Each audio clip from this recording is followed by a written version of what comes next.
Next question. Next question. Okay. Sumagot ka na ito ay tatag ni Kristo tong under persecution ng church. The question is, etong church ba na ito ay Protestant? Yes or no? Hindi ito protestante. Ito ay tinayo ni Kristo at ito ay ligtas. Ewan ko lang kung kayo po ay ligtas. Next question. Next question. Ngayon, hindi ito Protestante. Protestant ba ang Baptist Church? Yes or no? Sagot.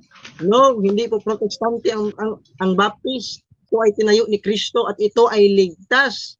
Ewan ko kayo po ay ligtas. Next question. Next question. Ngayon, hindi ito Protestante. Protestant ba ang Baptist Church? Yes or Next question. Ngayon, hindi ito Protestante. Protestant ba ang Baptist Church? Yes or no? Sagot. No, hindi po protestante ang Baptist. Again, ang Baptist po.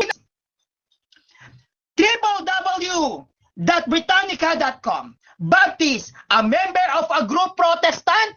Sabi mo kanina hindi kayo Protestante. A member of a group Protestant Christian who share the basic beliefs of most Protestants, but who insists that only believers should be baptized and that it should be done by immersion rather than by the sprinkle or pouring of water. Protestante kayo. Bakit sabi mo hindi? Standard references gamit ko. Sino ang tatay nyo? Martin Luther. Martin Luther is the father of Protestantism. Sino una nagturo ng sola fide, ng faith alone? Martin Luther. Baptist Church? Hindi.